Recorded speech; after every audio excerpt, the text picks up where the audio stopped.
action. Hello everyone.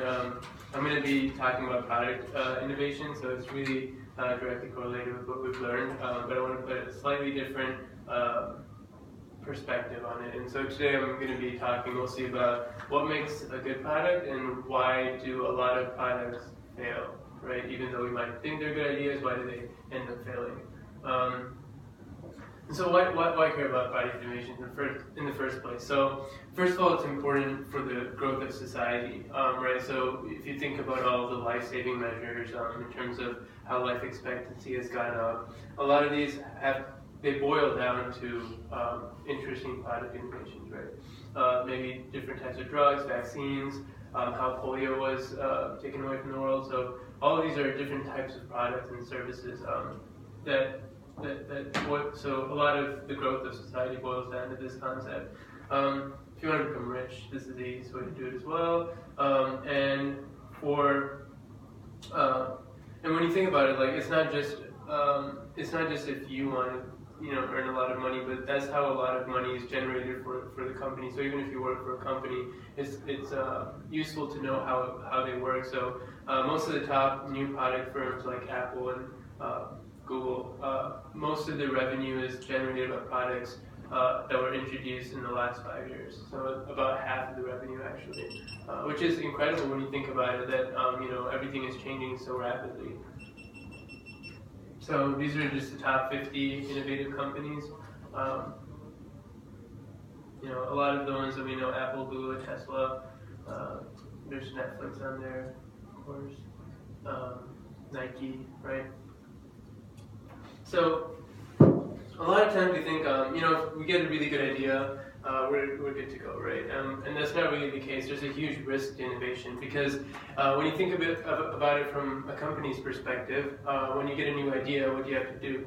You have to research on it, you have to make prototypes, you have to, beta test it possibly, and you have to eventually put it on the market. And even if you reach that step, the product can either fail or it can succeed. And if it fails, that's a lot of times millions of dollars, depending on the type of product, that just goes down the drain because you put it on the market, you've created several products, right, and you pour money into the research and the product development. So here's an interesting article that I found, it's actually a chapter from a much larger book, but it said that for every 100 ideas, fewer than 70 make it through the initial screening process. Fewer than 50 pass concept evaluation testing. 30 make it through testing. 25 are commercialized, meaning they hit the markets. And 15 of these are successful. So when you think about it, 15 out of every 100 ideas are actually successful. And these are at top new product firms. So there are really two different dimensions of innovation when you think about it from the perspective of product development. And one is originality, right? And so this would be the conventional innovation and novelty, right? We think about concepts that we think are, genius or innovative. So if you look at this picture here, everyone wants to be able to jump higher, right? And you think about, the easiest way to do that would be, putting springs on shoes, right? So we could think of that as being innovative, but really that ignores the other half of what innovation means, right? And the other half is the product has to be useful, practical, and appropriate. And so I don't know if you guys remember or aware, but Adidas came out with this shoe called Crazy Lights, and the whole concept behind it was creating a really light shoe, right? And that was to facilitate movement, to be able to have athletes jump higher and just have better athletic performance. So this would be an example of an innovation that's more useful, whereas this, you might think of this as more innovative, but really it's missing out on the whole customer appropriateness aspect. So here's another interesting list of life-changing inventions past century. So a lot of the things that we think about: computers, smartphones, TVs. LEDs, right? They're used a lot more, even in medical devices and things like that. So these are, the basic kind of generic steps for product development, right? And this, if you think about it, it parallels very closely the creative process that we learned about in class, right? We select a problem, and we can reframe that as an opportunity. And we generate a concept to solve that problem or to fulfill that opportunity. And once we have a concept of something, we evaluate that concept, and eventually we put form to the concept, right? And we come up with a prototype. We develop, and so we go through the whole process of developing the product, and finally we're able to launch the product. And so this is just a neat kind of table that I found online, where it characterizes things like incremental innovations, technical breakthroughs, market breakthroughs, and radical innovations. And really, market breakthroughs could be the ones that generate the most revenue because it fulfills the most customer need, even though the newness of technology or the traditional innovation aspect that we assign to products may not be that high, but it fulfills a customer need, right? And a lot of times customers may not know what they need or they want, right? So a lot of times companies fall under, or even people fall under the false practice or the bad practice of asking customers what should be in a final product. But really, customers only know what end result they want. They don't know how to create that product, right? So this just puts product development in new perspective. And so this diagram is actually from this book, and you can see it's the title, the cover page of the book as well. It's called Crossing the Chasm, and it pretty much outlines the process of product adoption, right? And so now we're kind of transitioning into why do certain products fail, why do certain products succeed? And so you have many different sectors of society, right? We have the innovators, the people who have innovative minds, and kind of when you think of them, you think of people who are very futuristic thinking, right? And then you have the early adopters, and there's a chasm after that, right? And then after this chasm, there's the early majority, and there's the late majority. And this is really, like, together they comprise what's known as the majority, right? And this is, if a product reaches this stage, that's where success lies, right? And so, can you guys think of any examples of products that failed to cross the chasm, or maybe are about to cross the chasm, or electric vehicles? Mm-hmm. Mm-hmm. So where do you think that lies on this curve? Currently, I think they're early majority, or they're either about to cross the chasm or they're in early majority.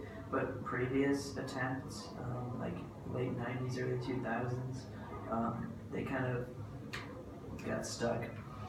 Probably with the early adopters and the visionaries, tried to cross the chasm and fell in. Exactly. Yeah. So I would probably put it as, just about to cross the chasm or even before. Yeah. So like purely electric vehicles, right? Yeah. So like, do you see them that commonly on the road still? It's not really any sort of majority yet, right? Like when you think about Tesla, you see a few on the roads, but you don't. It's still like, it's in the process of crossing the chasm. If you guys have heard of like the Model 3, right? Mm-hmm. That's Tesla's vision to cross the chasm, pretty much, right? It's making it more affordable. It's marketing it to, a whole new, larger, more competitive market, right? And that's the biggest reason why products fail to cross the chasm is competition, right? But it can also be a lot of different factors for why products fail. There's competition is the most obvious one. But there's also like a lot of things you might not think about, right? Political factors, economic conditions, shifts in technology, right? You might come up with something but nobody uses it anymore, right? Or social environment even, like if it doesn't socially fit with the culture, right? So what do you guys think about this? I think it's genius. Yeah. Butter stick? Oh god. Why don't we have that? Anything, Alex? Brings me back to kindergarten, like using glue stick. Okay. Yeah, Okay. So do you think is that a good thing or a bad thing? I think so. Looks fun. Mm-hmm. I tried it out. So do you think this product succeeded or failed? I mean, it's not. I don't see it, so I'm guessing it failed. Yeah. So why do you think it failed? people are probably skeptical about the quality of it. Maybe how fresh it is. Yeah. Because food's really important. So like, oh, where did it come from? And stuff. Right. So when you look at this, Alex hit it on the spot. It reminds you of Glue stick. glue stick, right? And you eat glue, Mm. and so right away that has a negative impact on customers, where they're not used to it, right? And so that whole concept of not being used to something is huge, right? If you're trying to shift schemas of people, it's really hard to do that. And so there's a lot of adoption is costly. There's a lot of cost related to it, right? Obviously, when you're buying a product that costs money, right? But inventors on one side, or innovators, or companies they think that the product is well worth it, right? The advantages are clear, right? And their product is much more superior than anything else on the market. But then they often ignore the psychological cost, right? People like what they know. So when you think about the Segway, right? Do you think the inventor of Segway? Do you think he's satisfied with the prevalence of the Segway right now? I mean, he's dead, but Okay. Right, but like the company itself. oh shit, low battery. Yeah. All right. I think he was not happy when he fell off a cliff on the Segway. Right, but like the company That now. happened to Like, him? do you think the company now is satisfied with where they are?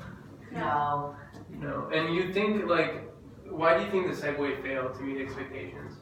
Right, it seems like a genius thing. Like it's not too expensive, and it's not, it's a really easy way. Like, why don't we see it on this huge campus? What do you think the biggest reason is? I think it is because it was too expensive a little bit. Okay, that's definitely that's one thing. I think Right, so that's the actual cost. Think more about psychological costs. Oh, it's weird.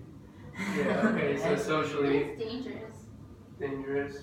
And it could even be cause more traffic or like, okay, I can just walk to class. I need to leave my Segway outside. Mm-hmm. So another big psychological cost is people think they're not going to get exercise anymore, right? And many people might take the bus, right? But they don't think about it when they're buying the Segway. Like, oh, I take the bus.